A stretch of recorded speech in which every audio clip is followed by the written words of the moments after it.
तेरा धन्यवाद ईश्वर राजा, हालेलुया। सामर्थ्य बाप ईश्वर राजा, हालेलुया। थैंक यू जीसस, तेरा धन्यवाद कर मेरे सच्चे जीवित परमेश्वर। तेरे नाम ते जिथे खलोवा कम हो बड़े पूरे मेरे यीशु जी। तेरे नाम ते जिथे खलोवा कम हो बड़े पूरे मेरे। रातों चमकी बतरावे ना कोई दुख मुसीबत आवे, ना शैतानी भी आवे तेरे नाम से कितने करोवा हम हो बड़े पूरे मेरे यीशु जी। तेरे नाम से कितने करोवा हम हो बड़े पूरे मेरे। यीशु की आज्ञा जो होया तेरे जिथे मेरा नाम से पावने। यीशु की आज्ञा जो होया तेरे जिथे मेरा नाम पुकारे।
थैंक यू जीसस ईश्वर राजा, प्रभु ईश्वर राजा तेरा महाअभिषेक उतर ईश्वर राजा, प्रभु ईश्वर राजा कृपा हाल जल कर एक एक दिन आज मुश्किल हाल करना ईश्वर अपना बोझ प्रभु पर डाल, कभी ना घबराना,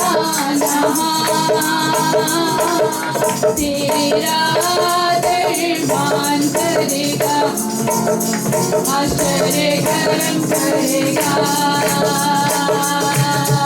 अपना बोझ प्रभु पर डाल, कभी ना घबराना,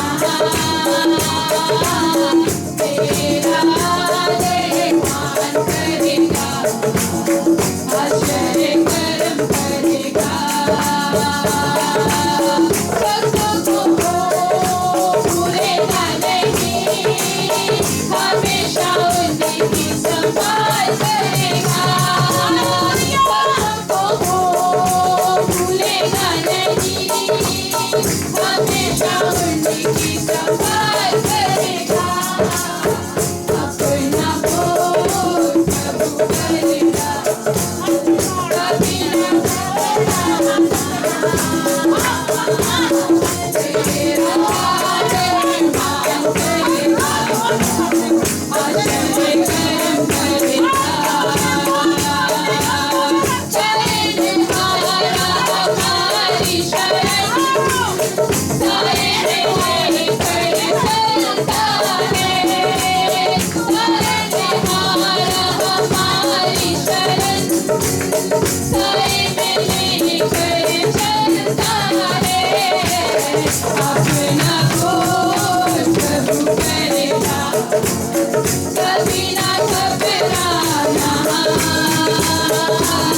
तेरा दरबान करेगा, आश्चर्य कर्म करेगा।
पूरा सफर बड़े उससे वो करे, वो ही सब कुछ देखेगा।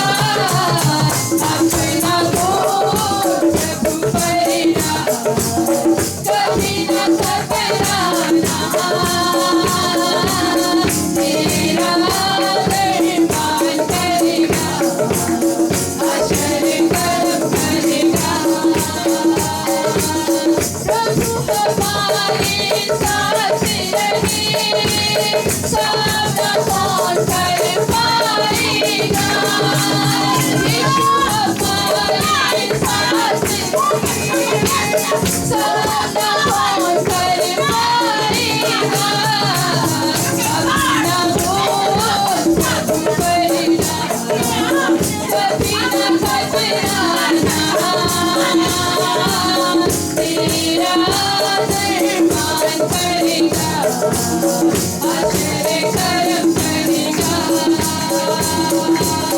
माता पिता यदि छोड़ देंगे, वो तो गले से लगाएगा। माता पिता यदि छोड़ देंगे, वो तो गले से लगाएगा। अपना बोल प्रभु करेगा, कभी न घबराना, तेरा दरबार करेगा, आश्चर्य कर्म करेगा। बोल प्रभु पर डाल दिया,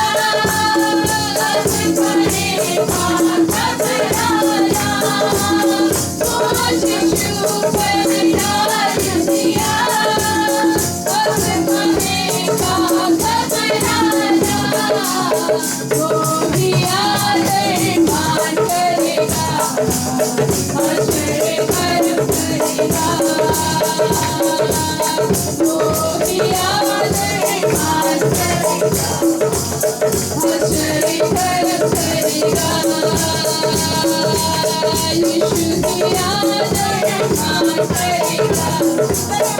आश्चर्य कर्म करेगा। यीशु दिया दरबार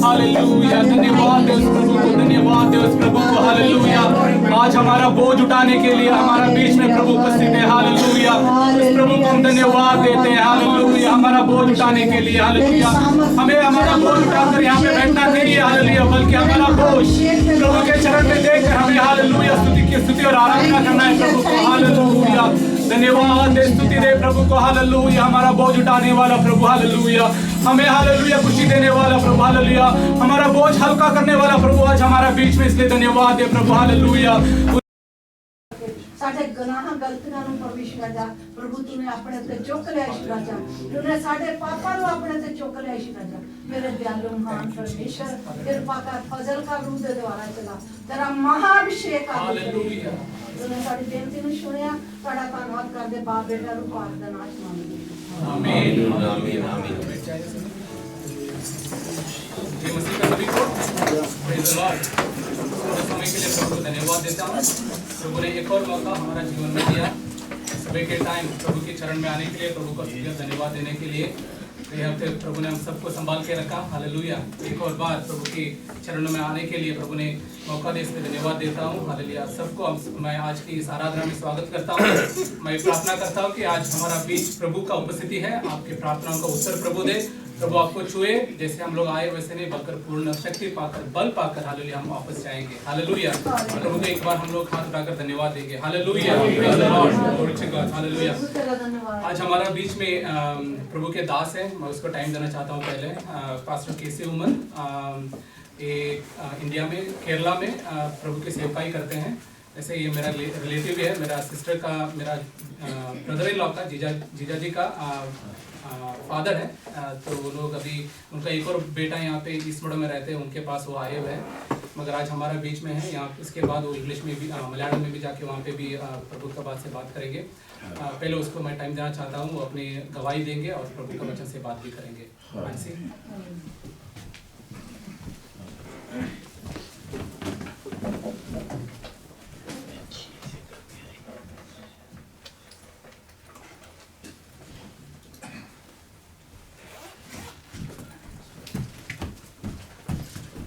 Praise the Lord. കർത്താവിന്റെ വിലയേറിയ നാമം വാഴ്ത്തപ്പെടുമാറാകട്ടെ. प्रभु का ऊंचा नाम यहाँ पर उठाया जाए. ഈ അനുഗ്രഹ കൂട്ടായ്മയെ സംബന്ധിപ്പാനങ്ങളും സ്വർഗ്ഗത്തിൽ ദൈവം എനിക്ക് കൃപയെ ഓർത്ത് ദൈവത്തെ സ്തുതിക്കുകയാണ്, വാഴ്ത്തുകയാണ്. ये आशीषित मौका जो परमेश्वर ने मेरे जीवन में दिया, इसलिए मैं अपने परमेश्वर को बहुत अपने दिल से धन्यवाद और स्तुति करता हूँ. ഈ ചർച്ചിന്റെ സീനിയർ പാസ്റ്റർ ബെഞ്ചമിൻ പാസ്റ്റർ ഇന്ന് ഇവിടെ ലീഡ് ചെയ്യുന്ന കർത്താവദാസൻ ലിജു, അവിടെ കൂടിയിരിക്കുന്ന ദൈവജനം, വിശേഷാൽ ഇന്ന് അനുഗ്രഹീത ഗാനങ്ങളുടെ കൊയർ, എല്ലാവർക്കും എൻ്റെ വന്ദനത്തെ ഞാൻ അറിയിക്കുന്നു. मैं आज अपने दिल से सबका धन्यवाद करता हूँ, विशेषकर यहाँ के जो वरिष्ठ जो पास्टर है, पास्टर बैन, और आज यहाँ पे जो लीड कर रहे हैं लिजू, और आज यहाँ पे आमंत्रित हुए सारे लोगों को याद करके मैं परमेश्वर को, और जिन्होंने भी आज गाने गाए उन सबको भी याद करके प्रभु उन सबको बहुत आशीष दे, मैं याद करता हूँ. ഞങ്ങളുടെ ഹിന്ദി ആരാധനയിൽ എനിക്ക് ഭാഷ അറിയത്തില്ലെങ്കിലും आत्माविल संतोष आत्माविल आराधिച്ചുകൊണ്ടിരിക്കുകയായിരുന്നു. जब यहाँ पे मैं बैठा हुआ था तो मुझे हिंदी अच्छे से मालूम नहीं है, लेकिन फिर भी मैं आत्मा में होकर आनंदित हो रहा था. എന്റെ സാക്ഷ്യം ചുരുക്കമായ ചില വാക്കുകൾ പറഞ്ഞിട്ട് ഞാൻ വചനത്തിലേക്ക് പ്രവേശിക്കാൻ ആഗ്രഹിക്കുകയാണ്. मेरी जो गवाही है मैं छोटे ही शब्दों में बोलकर फिर वचन से बात करना चाहता हूँ. കഴിഞ്ഞ 48 വർഷമായി കർത്താവിന്റെ വേലയിൽ ഞാനായിരിക്കുന്നു. पिछले जो 48 साल से जो है मैं परमेश्वर की सेवकाई में लगा हूँ.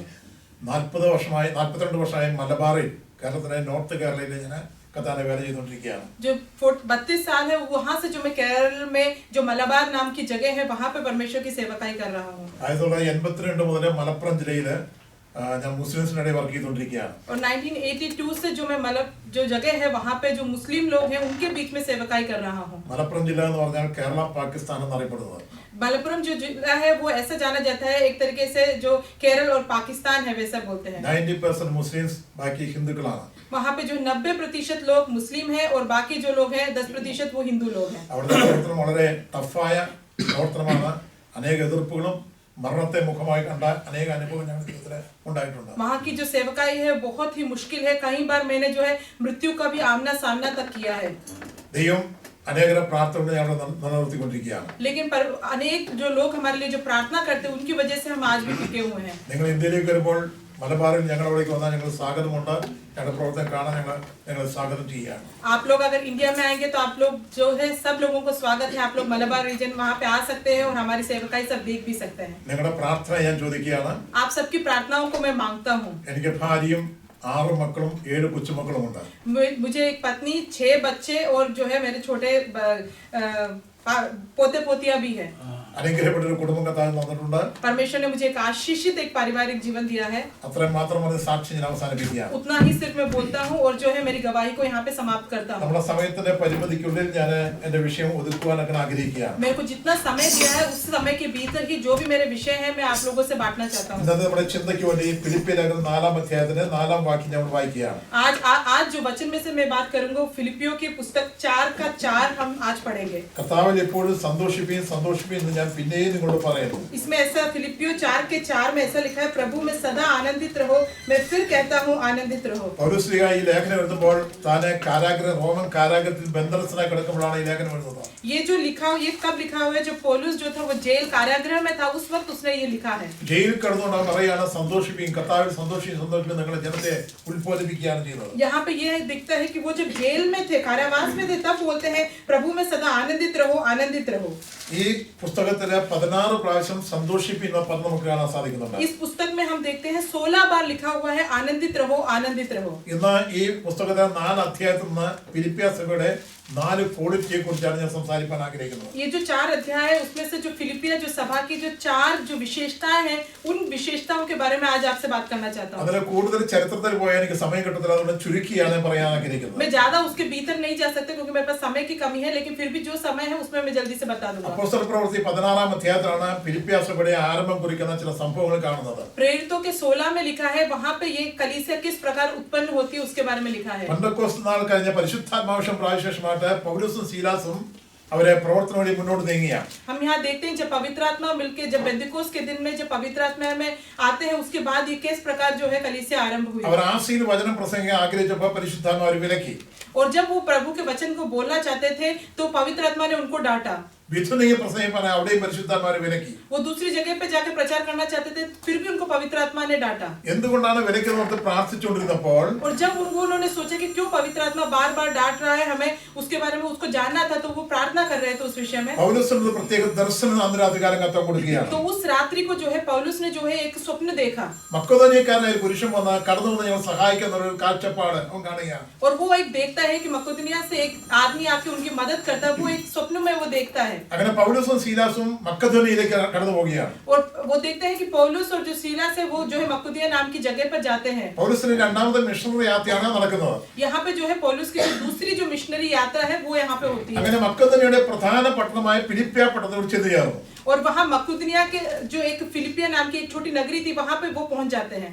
പ്രശസ്തനായ അലക്സാണ്ടർ ചക്രവർത്തിയുടെ മകനായ ഫിലിപ്പ് രാജാവാണ് അവിടെ ഭരിച്ചുകൊണ്ടിരുന്നത്. और वहाँ पे जो अलेक्जेंडर के जो जो महान जो राजा थे वो वहाँ पे राज करते थे ആ പട്ടണം ഒരു വലിയ സാംസ്കാരിക കേന്ദ്രമാണ്. और वो जो एक बहुत बड़ा नगर था। ലോകത്തിന്റെ നാനാഭാഗങ്ങളിൽ പോയാൽ രാജവീതി ഈ പട്ടണത്തിൽ കൂടെയാണ് കടന്നു പോകുന്നത്. और वहाँ पे जो एक बड़ा नगर था और वहाँ से बड़ी सड़कें भी निकलती थी। ആ പട്ടണം ഒരു ബിസിനസ് കേന്ദ്രമാണ്. और वो जो एक तरीके से देखा जाए वहाँ पे बहुत व्यापार होता था। അതുകൊണ്ട് തന്നെ റോമിൽ നിന്ന് 10 ലക്ഷം യഹൂദന്മാർ അവിടേക്ക് കുടിയേറി പാർത്തിരുന്നു. और हम देखते हैं कि इसलिए रोम से जो है 10 लाख जो यहूदी लोग हैं वहाँ पे वो नगर होने के कारण वहाँ पे आके बस गए। അങ്ങനെ ഒരു വലിയ പട്ടണമാണ് ഫിലിപ്പിയ പട്ടണം. और वैसा ही एक बड़ा सा एक नगर था फिलिपिया का नगर। പൗലോസ് ഫിലിപ്പിയ ചെന്നിട്ട് ഒരു ശബത്ത് നാളിൽ പ്രാർത്ഥനാ സന്നിധിയിൽ മുന്നോട്ട് നീങ്ങിയപ്പോൾ और जब वहाँ पौलुस वहाँ पे जाके जब प्रार्थना में आगे बढ़ते हैं, ഒരു പുറത്തൊരു ചന്ത നടക്കുക കച്ചവടം നടക്കുന്ന സ്ഥലം കാണുകയുണ്ടായി. और तब वो देखता है कि बाहर एक जगह पे जो है मार्केट जैसी एक जगह को वो देखता അവിടെ है। കൂടി വന്ന സ്ത്രീകളോട് പൗലോസ് ദൈവത്തിന്റെ വചനം സംസാരിച്ചു. और वहाँ पे जितनी स्त्री लोग आए हुए थे उनसे जो है पौलुस जो है परमेश्वर के वचन के बारे में बोलता है। രക്താംബരം വിളിക്കുന്നതായ ലുദിയ എന്ന് പറയാൻ മനോഹരമായ സ്ത്രീ അവൾ വചനം കേൾക്കാൻ കാതുകളെ തുറന്നു. और वहाँ पे एक स्त्री जिसका नाम लुदिया था, उन्होंने अपने कानों को खोला इनके जो वचन है उनको सुनने के लिए। പൗലോസിന്റെ പ്രസംഗം കേട്ട് അവളെ കർത്താവിൽ വിശ്വസിച്ച് സ്നാനമേൽപ്പാനിടയായിത്തീർന്നു. और ऐसा हुआ कि पौलुस के जब वचन उन्होंने सुने तो उस लुदिया ने जो है परमेश्वर को स्वीकार किया और परमेश्वर को अपनाया। ഫിലിപ്പിയ സഭയുടെ ആദ്യത്തെ കുടുംബം എന്ന് പറഞ്ഞാൽ ലുദിയയുടെ കുടുംബമാണ്. और वहाँ फिलिपिया जो सभा में हम देखते हैं तो जो सबसे जो पहले विश्वासी परिवार था वो लुदिया का परिवार था। രണ്ടാമത് വന്ന ഒരു സ്ത്രീയാണ് വിശ്വാസികളുടെ. और जो दूसरी जो स्त्री है वो वहाँ पे आए। ആ പട്ടണം യവനന്മാർക്ക് ആദായം ഉണ്ടാക്കുന്നതായ യവന സ്ത്രീ ലക്ഷണം പറയുന്ന സ്ത്രീയാണ് അവർ വിശ്വാസികളുടെ ആയിരുന്നത്. और जो दूसरी जो है वो बहुत से लोग वहाँ पे जो है परमेश्वर के वचन सुनकर आगे आए। ഈ യവന സ്ത്രീ വിശ്വാസി വന്നപ്പോൾ യവനന്മാരെ ആദായം നഷ്ടപ്പെട്ടപ്പോൾ और जो ये युवती जो है परमेश्वर के वचन में जब आगे बढ़ी तो जो दूसरे लोगों को उसके कारण जो नष्ट हुआ, അവിടെയുള്ള യവനന്മാരും അവിടെയുള്ള മൂപ്പന്മാരും അവരെ പിടിച്ച് ബന്ധനസ്ഥനാക്കി അടിപ്പാനക്കിടയായിത്തീർന്നു. और उन्होंने वहाँ के जो दूसरे जो बड़े लोग थे उन्होंने जो है इसको जो है पकड़ के कारागृह में डाल दिया। ബന്ധിക്കുക മാത്രമല്ല അവരുടെ കൈകളെ ആമത്തിലിട്ട് അവർ കുണ്ട്രയിൽ അവരെ ആക്കപ്പെട്ടു.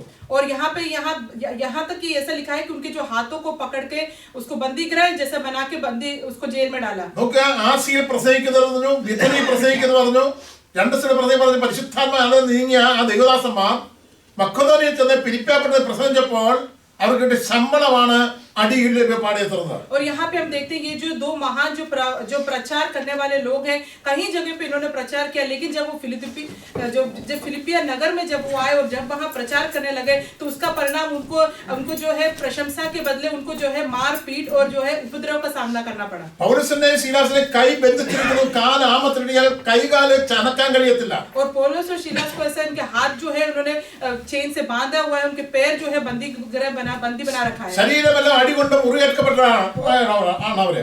यहाँ पे देखते हैं कि उनका जो शरीर है पूरा मार पीट के वजह से जो है पूरा बेचार हो गए हैं वो लोग. അർദ്ധരാത്രി സമയത്ത് അവർ നാവിനെ ബന്ധിപ്പാൻ കഴിയാത്തതുകൊണ്ട് അവർ ദൈവത്തെ സ്തുതിപ്പാൻ തുടങ്ങി. लेकिन आधी रात को उनकी जीभ को जो है कोई पकड़ नहीं सकता, इसलिए वो जो है उस जीभ से परमेश्वर की आराधना करने लगे. അർദ്ധരാത്രി സ്തുതിയും സ്തോത്രം അർപ്പിച്ചപ്പോൾ और जब आधी रात को उन्होंने जब परमेश्वर के लिए स्तुति और आराधना जब उन्होंने की, ആരാധന നടുവിൽ ദൈവത്തിന്റെ സാന്നിധ്യം അവിടെ ഇറങ്ങി വന്നു. तो आराधना के बीच में जो है परमेश्वर का सानिध्य वहां पर उतर के आ गया. വലിയൊരു ഭൂകമ്പമുണ്ടായി, ആരാധന അടിസ്ഥാനം ഇളകി മാറി. और वहां पे हम देखते हैं कि इतना बड़ा भूकंप हुआ कि जो है पृथ्वी जो है भाग हो गई. പൗലോസിനെ ശീലാസ് ബന്ധനം അഴിഞ്ഞു മാറി സ്വതന്ത്രരായി തീർന്നു. और हम देखते हैं कि जो पौलुस और जो सीलास उनके जो हाथ बंधे हुए थे वो सब जो चेन है वो सब टूट गए और वो जो आजाद हो गए. ഈ വാർത്ത ജെറുസലേമിൽ അന്തിച്ചു പോയി, അവൻ ഭയപ്പെട്ടു പോയി. और ये जब समाचार जो राजा ने सुना तो वो बहुत भयभीत हो गया.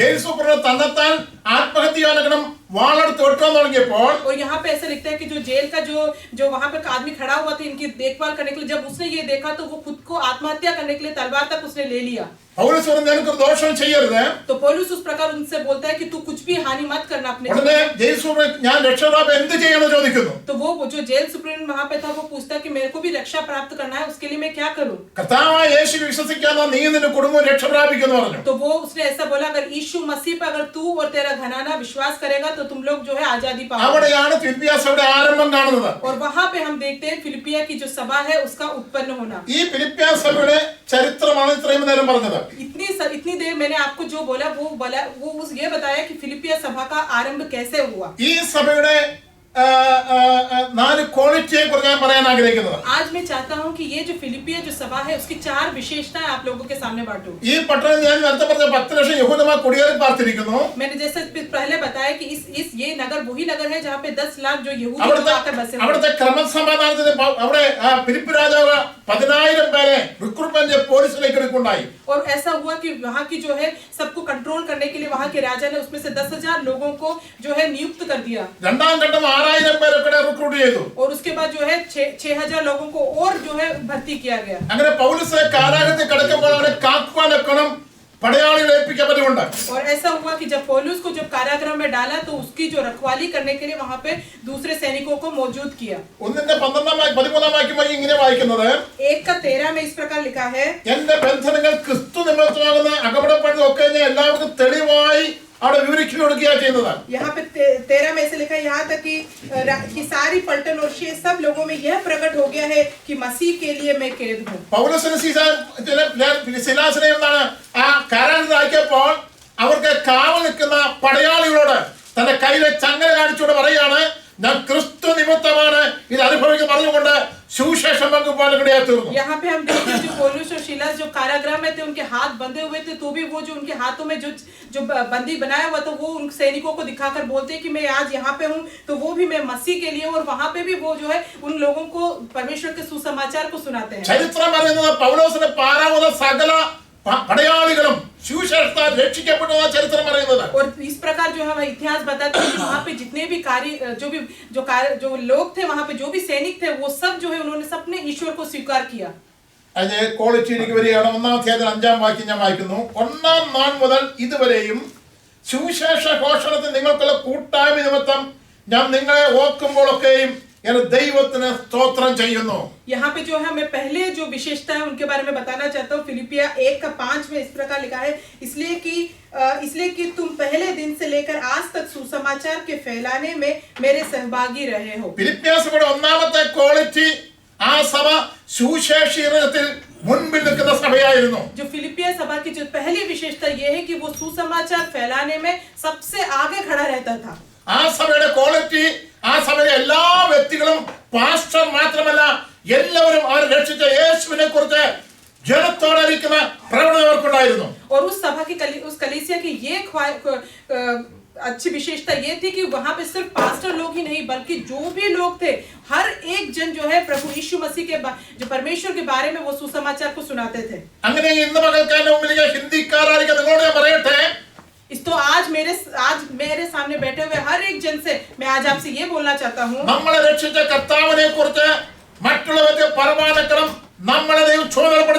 और परमेश्वर ने जो है हम सबको एक एक जन को सौंपा है, ये जिम्मेदारी दी है कि हमने जिस परमेश्वर को जाना है वो हम दूसरे लोगों के बीच में भी जाकर उसको बांटे उस समाचार को। और आप ऐसे जब बोलोगे तो आपकी वजह से दूसरे लोग जो है इस कलीसिया में आने पाए। हम जो आज आनंदित हैं, जो खुशी महसूस करते हैं, हम ये परमेश्वर चाहते हैं कि वो खुशी हम दूसरों को भी बांटे और वो भी परमेश्वर में आए। मैं परमेश्वर का सुसमाचार अच्छे से सुनाता हूँ।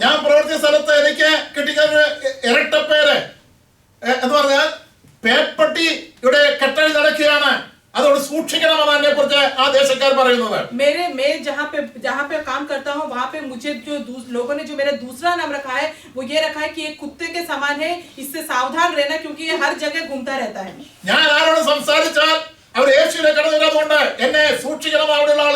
वहाँ के लोग ये बोलते हैं कि इस आदमी से सावधान रहना क्योंकि ये जिससे भी सुसमाचार बोलता है वो सब जो है परमेश्वर में वापस आते हैं।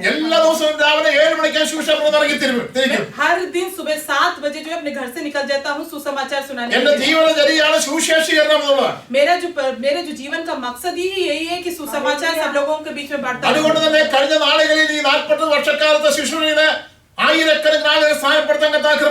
इसलिए मेरे जो 40 साल उससे ज्यादा के जो सेवकाई उसमें मेरे को 1000 लोगों से भी ज्यादा लोगों की जो है बपतिस्मा देने का परमेश्वर ने मुझे मौका दिया है। अगर आने वाले दिनों में भी आप सब लोग जो है परमेश्वर की जो सेवकाई में मन लगाकर उत्साहित होकर अगर आप काम करेंगे तो आपकी जो सुसमाचार के बलबूते पे जो है ये होल जितने लोग हैं यहाँ पे पूरा भर के लोग आने वाले हैं। मैं बस उतना ही इस बारे में बोलना चाहता हूँ और आगे को बढ़ना चाहता हूँ। इसलिए मैं आप सबको याद दिलाना चाहता हूँ कि हमारा जो जीवन है उसमें हम सबको सुसमाचार में सबसे आगे बढ़ते जाना है।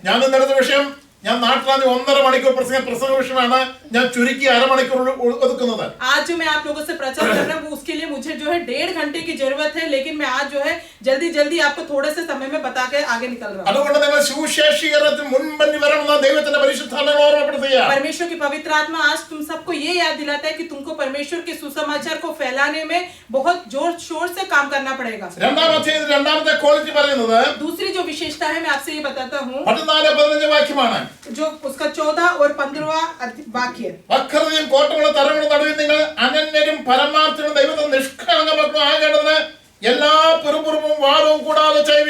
यहाँ पे ऐसा लिखा है, और प्रभु में जो भाई हैं उनमें से अधिकांश मेरे कैद होने के कारण हियाव बांधकर परमेश्वर का वचन निधड़क सुनाने का और भी साहस करते हैं।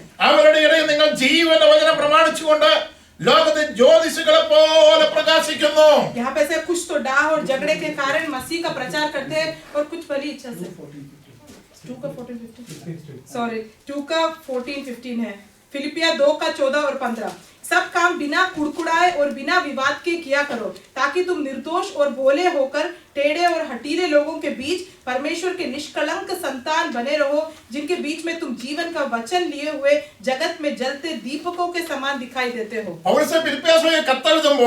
यहाँ पे जब वो खत लिखता है तब यहाँ पे जब वो उसके बारे में जब हम पढ़ते हैं तो वो उसमें प्रशंसा लेता है अपने आप को। यहाँ पे ऐसा लिखा है कि हम जिस दुनिया में रहते हैं वो जो है वो बहुत ही बेकार और जो टेढ़े और हटीले लोगों की जगह में रहते हैं हम लोग। उसका 14वां अध्याय में ऐसा लिखा है कि इस पाप भरे जीवन में लोगों के बीच में हम किस प्रकार जिए हैं उसके बारे में बताता है। यहाँ पे ऐसा लिखा है कि तुम जो है परमेश्वर के निष्कलंक संतान बनते रहो। परमेश्वर यही चाहता है कि आप जब परमेश्वर में हो गए हो तो आप एक निष्कलंक बच्चे की तरह जीवन बिताओ। നമ്മളെ കണ്ടാൽ ദൈവമക്കൾ പറയണേ തീരണം. ऐसा होना चाहिए कि जब आपको लोग देखें तो बोले कि हाँ ये तो परमेश्वर का बच्चा है। നമ്മുടെ വേഷവിധാനത്തിനും നമ്മുടെ സംസാരത്തിനും ഇടപാടുകാരങ്ങളൊക്കെ ദൈവത്തിന്റെ സ്നേഹം മറ്റുള്ളവർക്ക് കാണുവാനായി തീരണം. हम जिस प्रकार से अपना कपड़ा पहनते हैं, जिस प्रकार से हम बात करते हैं, दूसरे लोगों को ये महसूस होना चाहिए कि हाँ ये तो परमेश्वर के बेटे और बेटियां हैं। നമ്മളെ കണ്ടാൽ ദൈവമക്കൾ ലോകം പറയണം. और जब हम हमको देखें तो ऐसा होना चाहिए कि दुनिया वाले बोले कि ये तो परमेश्वर के बच्चे हैं। അതാണ് ദൈവം നമ്മെക്കുറിച്ച് ആഗ്രഹിക്കുന്നത്. वो जो है हमारे परमेश्वर हमसे चाहता है। 15 വാക്യം പറയുന്നത് അവരുടെ ഇടയിൽ ഈ ലോകക്കാരുടെ ഇടയിൽ നിങ്ങൾ ജീവന്റെ വചനം പ്രമാണിച്ചുകൊണ്ട് ജ്യോതിസുകളെ പോലെ പ്രകാശിക്കുന്നു. उसका 15 में ऐसा लिखा है ताकि तुम निर्दोष और भोले होकर टेढ़े और हठीले लोगों के बीच परमेश्वर के निष्कलंक संतान बने रहो, जिनके बीच में तुम जीवन का वचन लिए हुए जगत में जलते दीपकों के समान दिखाई देते हो। പൗലോസ് അവർക്ക് കൊടുത്ത ആ ദൈവവചനത്തിലെ പ്രമാണങ്ങൾ ആ സഭ അതേപടി പാലിക്കുന്ന സഭയായിരുന്നു. जो पौलुस जिस प्रकार जो वचन बोलता था वो जो कलीसिया वैसी कलीसिया थी कि उसके वचनों को उसी प्रकार से माना करती थी। പൗലോസ് ഏത് അടിസ്ഥാനമാണ് ഇട്ടുകൊടുത്തത് ആ അടിസ്ഥാനത്തിൽ മാറാതെ കൊണ്ട് ദൈവവചനത്തിന്റെ പരമാർത്ഥയും വിശുദ്ധിയും വേർപാടിലും ഫിലിപ്പിയ സഭ മുന്നിൽ നിൽക്കുന്ന ആരാധക സഭയായിരുന്നു. यहाँ पे हम देखते हैं कि पौलुस ने जिस प्रकार के जो वचन उनके सभा के लोगों को सिखाया था वो उन वचनों पर वैसे के वैसे अटल बने हुए थे और वो उन वचनों पर वो चलते थे। ലോകത്തിന്റെ ഏത് വൻകരയിലായിരുന്നാലും ദൈവവചനത്തിന് മാറ്റമില്ല. आप दुनिया के किसी भी कोने में चले जाओ तो भी जो परमेश्वर के जो वचन है उसमें कभी भी कोई बदलाव कभी नहीं हो सकता। നമ്മൾ ഏത് സ്ഥാനത്തായിരുന്നാലും ദൈവവചനത്തിന് അടിസ്ഥാനമായി ജീവിക്കണം. അതാണ് ദൈവം നമുക്ക് ആഗ്രഹിക്കുന്നത്. परमेश्वर हमसे ये चाहता है कि आप दुनिया के किसी भी कोने में कहीं भी किसी भी जगह पर भी हो उस वक्त भी जो है आपको अपने परमेश्वर के जो वचनों को मानना है और उस पर चलना है। ഫിലിപ്പിയ സഭ ദൈവവചനത്തിലെ ജീവന്റെ വചനം പ്രമാണിച്ചുകൊണ്ട് ജ്യോതിസുകളെ പോലെ പ്രകാശിച്ചു എന്ന് കാണാൻ സാധിക്കുന്നു. यहाँ पे हम देखते हैं कि जो फिलिपिया की जो सभा है वो जो है जलते दीपकों के समान जो है उस समय के लोगों के बीच में जलती थी। അവിടെ ഞാൻ ഭാഗം അവസാനിപ്പിക്കാൻ പ്രസംഗിക്കാൻ എനിക്ക് താല്പര്യമുണ്ടെങ്കിലും സമയത്തിന് പരിമിതി അവസാനിപ്പിക്കുകയാണ്. वहाँ पे मुझे और बोलना है लेकिन समय की कमी के कारण मैं उसको वहीं पे खत्म करता हूँ। മൂന്നാമത്തെ ഒരു ക്വാളിറ്റി जो तीसरी जो विशेषता है മൂന്നാമത്തെ 2-3 വാക്യം तीसरे अध्याय के 2 और 3 में लिखा है നായ്ക്കളെ സൂക്ഷിപ്പീൻ, ആകാത്ത വേലക്കാരെ സൂക്ഷിപ്പീൻ, വിച്ഛേദനക്കാരെ സൂക്ഷിപ്പീൻ. यहाँ पे ऐसा लिखा है कुत्तों से चौकस रहो, उन बुरे काम करने वालों से चौकस रहो, उन काट कूट करने वालों से चौकस रहो। നാമല്ലോ പരിച്ഛേദനക്കാർ ദൈവത്തിന്റെ ആത്മാവോട് ആരാധിക്കും, ക്രിസ്തുയേശുവിനെ പ്രശംസിക്കും, जड़ത്തിൽ ആശ്രയിക്കാതിരിക്കുന്ന നാം തന്നെ. क्योंकि खतना वाले तो हम ही हैं जो परमेश्वर के आत्मा की अगुवाई से उपासना करते हैं और मसीह यीशु पर घमंड करते हैं और शरीर पर भरोसा नहीं रखते। പൗലോസ് പറയുന്നു നായ്ക്കളെ സൂക്ഷിപ്പീൻ. यहाँ पे पौलुस इस प्रकार बोलता है कि कुत्तों से सावधान रहो। യഹൂദന്മാർക്ക് ഒരു ചിന്തയുണ്ട്, यहूदी लोग ऐसा सोचते थे, ദൈവത്തിന്റെ സ്വന്തം ജനം അവർ മാത്രമാണ്. അങ്ങനെ തന്നെയാണ്. यहूदी लोग ऐसे सोचते थे कि जो परमेश्वर के जो स्वयं जो लोग हैं वो सिर्फ वही लोग हैं और कोई नहीं है। അതുകൊണ്ട് യഹൂദന്മാർ മറ്റുള്ള വ്യക്തികളെ സകല ലോകജാതികളെ വിളിക്കുന്ന പേരാണ് നായ്ക്കളെന്ന്. इसलिए जो यहूदी लोग दुनिया के जो बाकी लोग हैं उन सब लोगों को कुत्ता करके बुलाते थे। ഞാൻ നേരത്തെ പറഞ്ഞ 10 ലക്ഷം യഹൂദന്മാരാ ഫിലിപ്പിയാണ് കുടിയേറി പാർത്തിരിക്കുന്നത്. और यहाँ मैंने जिस प्रकार आपको पहले बोला 10 लाख जो यहूदी लोग थे उस वक्त वहां पे, ആ യഹൂദന്മാരിൽ നിന്നാണ് ഫിലിപ്പിയാസിലെ വിശ്വാസികൾ മുന്നോട്ട് വന്നത്. और हम देखते हैं कि वो जो 10 लाख जो यहूदी लोग उनके अंदर से ही जो है विश्वासी बनकर लोग बाग आगे आए। കാലങ്ങളെ ദൈർഘ്യം മുന്നോട്ട് നീങ്ങിയപ്പോൾ और जब समय आगे बढ़ता गया ആ വന്ന യഹൂദ ക്രിസ്ത്യാനികള് और जो यहूदी लोग जो क्रिस्तियानी लोग बने അവർ ഏതിനെ വിട്ടുപോകുന്നോ അതിലേക്ക് മടങ്ങിപ്പോകാൻ താല്പര്യപ്പെട്ടു. और वो ऐसा हुआ कि वो जो जिसको छोड़कर आए थे उसमें वापस जाने की उनकी इच्छा हुई। അതുകൊണ്ട് അവിടെ ജനത്തെ സംബോധന നായ്ക്കളെ സംബോധന ചെയ്യുന്നത്. इसलिए वहां पे उन लोगों को जो है कुत्ता करके जो है बोला गया। നായുടെ സ്വഭാവമാണ് ഛർദ്ദിച്ചത് തിരിച്ചു നിൽക്കുക എന്നുള്ളത്. और क्योंकि कुत्ता का स्वभाव ये ऐसा होता है कि वो जो उल्टी करता है उसको वापस वो उल्टी को भी वो वापस खा लेता है। അതുകൊണ്ട് പ്രമാണം വിട്ട് മറ്റു പ്രമാണത്തിലേക്ക് പോകുന്ന വ്യക്തികളെ യഹൂദന്മാരെ പറയുന്നത് നായ്ക്കളെന്നാ. इसलिए जो वचन को छोड़कर दूसरे में जाते हैं उसको यहूदी लोग कुत्ता करके बोलते थे। നമ്മെ കുറിച്ച് അങ്ങനെ ലോകം പറയാൻ ഇടവരരുത് എന്നൊരു ആഹ്വാനം ഇങ്ങനെ പറയുകയാണ്. आज मैं आप सब लोगों से यही चाहता हूँ कि दुनिया के लोग जो है अपन को भी वैसा कुत्ता करके ना बोल पाए। ആകാത്ത വേലക്കാരെയും വിച്ഛേദനക്കാരും പറയാൻ ഞാൻ ആഗ്രഹിക്കുന്നുണ്ട്. ഇപ്പോൾ मैं आगे उसके बारे में नहीं बोलना चाहता हूँ। അതിന് മൂന്നാമത്തെ യോഗ്യത പറയുന്നത് जो तीसरी जो विशेषता इस प्रकार बताते ആ हैं, സഭ ദൈവത്തിന്റെ ആത്മാവ് കൊണ്ട് ആരാധിക്കുന്ന സഭയായിരുന്നു. वो जो सभा है जो परमेश्वर की आत्मा में होकर आराधना करने वाली एक सभा थी। ഇവിടെ പാട്ട് പാടിയ സഹോദരിമാർ ആത്മാവിനെ ആരാധിക്കാൻ കണ്ട് ദൈവത്തെ സ്തുതിക്കുകയുണ്ടായി. और जब यहाँ पे जो बहनें जो गाना गा रही थी परमेश्वर की आत्मा में भर के, मुझे वो देख के बहुत खुशी हुई दिल से। നമ്മുടെ ആരാധന സംതൃപ്തിപ്പെടണമെങ്കിൽ ആത്മാവിനെ ആരാധിക്കാൻ മാത്രമേ സാധിക്കത്തുള്ളൂ. अगर हमारी जो आराधना है अगर परमेश्वर को वो पसंद आना है तो वो हमें आत्मा में आराधना करना ही पड़ेगा। ആത്മാവിനെ ആരാധിക്കാൻ വ്യക്തിക്കും കുടുംബത്തിനും സഭയ്ക്കും സാത്താന തന്ത്രം ഏൽക്കുകയില്ല. जो भी परमेश्वर की आत्मा में भरकर आराधना करता है उसके और उसके परिवार के और उसकी कलीसिया को शैतान कभी छू नहीं सकता है। രാവിലത്തെ ബ്രേക്ക്ഫാസ്റ്റ് കഴിച്ചിലും ഡിന്നർ കഴിച്ചിലും ലഞ്ച് കഴിച്ചില്ലെങ്കിലും നിന്റെ ജീവിതത്തിൽ ആത്മാവിൽ ആരാധന മുടങ്ങരുത്.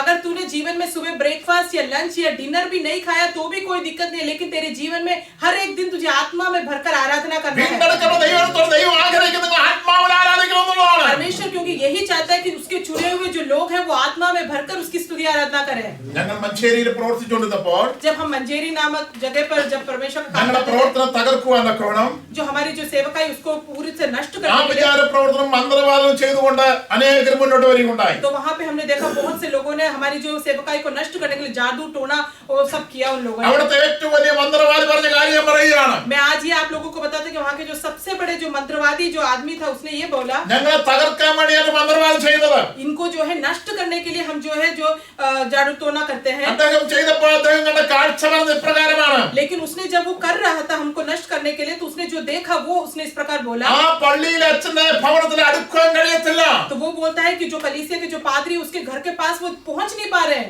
അവിടെ മുസ്ലിംസ് പാസ്റ്റർ എന്ന് പറഞ്ഞാൽ അറിയത്തില്ല, അച്ഛൻ എന്ന് പറഞ്ഞാൽ അറിയത്തുള്ളൂ. ഞങ്ങൾ പള്ളിയിലെ അച്ഛൻ പറഞ്ഞ് വിളിക്കുന്നത്. क्योंकि वहाँ पे जो मुस्लिम लोग हैं उनको जो है पादरी तो आता नहीं है, क्योंकि वो लोग सब मुस्लिम है तो वो अच्छन करके बुलाते അവരെ हैं। മന്ത്രവാദ ശക്തിയോട് ചെയ്ത് അവർ മുന്നോട്ട് നീങ്ങുമ്പോൾ അവർക്ക് കാണാൻ കഴിയുന്നത് ഞങ്ങളുടെ ഭവനത്തിൽ നിന്നും വലിയൊരു തീ മതിൽ കാണുക. और जब वो जादू टोना कर रहे हैं उनको नष्ट करने के लिए बहुत से प्रयत्न कर रहे हैं तो ये देखते हैं कि इनके जो घर है घर के चारों तरफ बहुत एक आग निकल रही है, वो ये देखते हैं वो जब मंत्र करते ആ हैं। മന്ത്രവാദം പറഞ്ഞ് ഞങ്ങളുടെ ഭവനത്തിൽ തീ മതിൽ കാവലാണ്, അടുക്കാൻ കഴിയത്തില്ല. तो वो ऐसा बोलते हैं कि जो अग्नि है जो आग है उसने पूरी घर के बाउंड्री बना रखा है, इसलिए हम जो भी जादू टोना कर रहे हैं उनके घर के अंदर जा नहीं सकता वो। അതിന്റെ കാരണം ഞങ്ങൾ കുടുംബമായിട്ട് ആത്മാവിൽ ആരാധിക്കുന്നവരാണ്. इसका कारण ये है कि हम पूरा परिवार मिलकर जो है परमेश्वर की आत्मा आराधना करते हैं। हम ഞങ്ങളുടെ കുടുംബ പ്രാർത്ഥന ആത്മാവിൽ ആരാധന വെളിപ്പെടുന്നത്. जब हम घर में हमारे पारिवारिक जो प्रार्थना करते हैं तो हम आत्मा में भरकर आराधना करते हैं। അങ്ങനെ ആരാധിച്ച ഫലമായി ദൈവം ഞങ്ങൾ അത്ഭുതമായി വിളിച്ച അനേക സന്ദർഭങ്ങളുണ്ട്.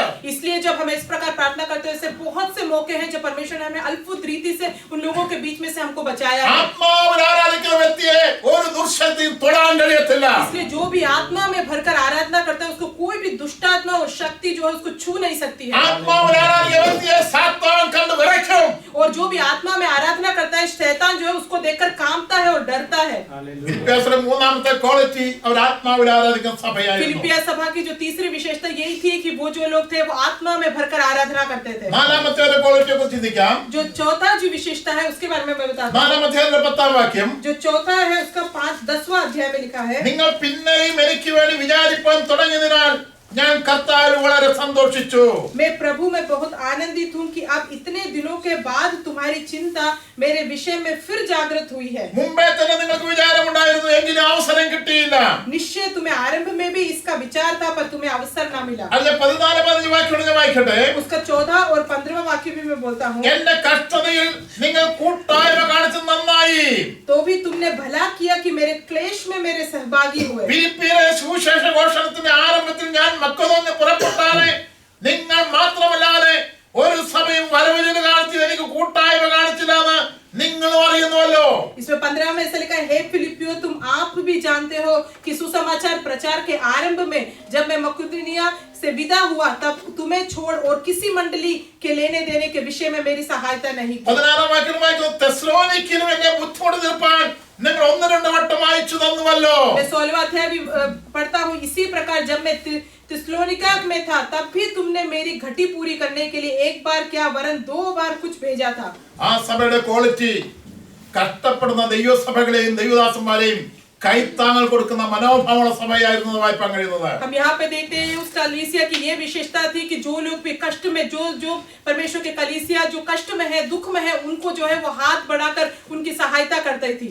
അവര് പൗലോസ് പോകുന്ന സ്ഥലത്ത് എല്ലാം തന്നെ അവർ അന്വേഷിക്കുകയും പൗലോസിന്റെ ഭാരം അറിഞ്ഞിട്ട് അവർക്ക് മണി ഓർഡർ അയച്ചു കൊടുത്ത് അവരെ സഹായിച്ച അനവധി സന്ദർഭങ്ങളുണ്ടായിട്ടുണ്ട്. हम यहाँ पे देखते हैं कि ऐसे कई मौके हुए जब उन लोगों ने जो है मनी ऑर्डर के द्वारा जो पैसे भेजकर जो है उन कलीसियाओं की मदद करी है.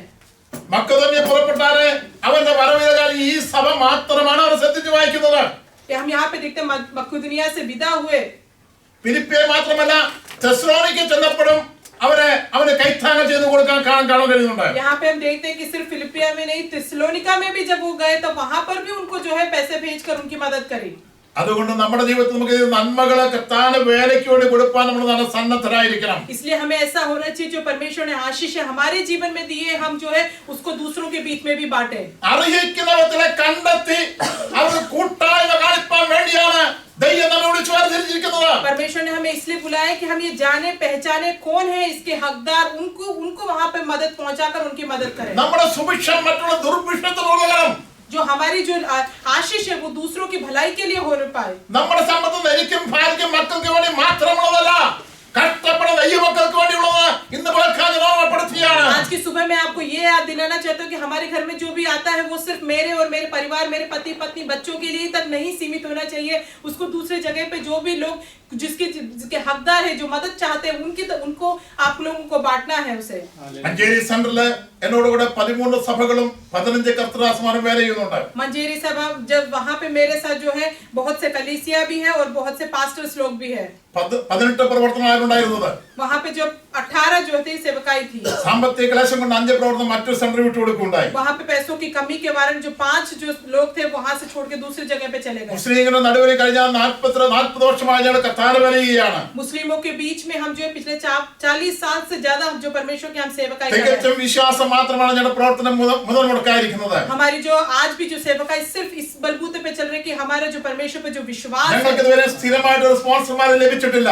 आज तक जो है हमें कोई भी जो है अच्छे रूप से एक स्पॉन्सर नहीं मालूम हमें मिला है. ഞങ്ങളുടെ ദൈവം ഞങ്ങളെ അത്ഭുതകരമായി ഓരോ നാളും നടത്തിക്കൊണ്ടിരിക്കുകയാണ്. ദൈവത്തെ സ്തുതിക്കുകയാണ്. लेकिन मैं परमेश्वर की स्तुति करता हूँ कि परमेश्वर एक एक दिन हमें अद्भुत रीति से आगे बढ़ा रहा है. ഫിലിപ്പിയാസയുടെ ഒന്നാമത്തെ ക്വാളിറ്റി അവർ സുവിശേഷ ഘോഷണത്തിൽ मुंबई में कितना समय आया तो हम देखते हैं कि जो फिलिपिया सभा की जो पहली विशेषता ये थी कि वो सुसमाचार फैलाने में सबसे आगे लगे रहते थे. രണ്ടാമത്തെ ക്വാളിറ്റി വക്രതയും കോട്ട തലമുറയും അനന്യരും പരമാർത്ഥം ദൈവം നിഷ്കളങ്കമാക്കി ജീവിക്കുന്നവരായിരുന്നു.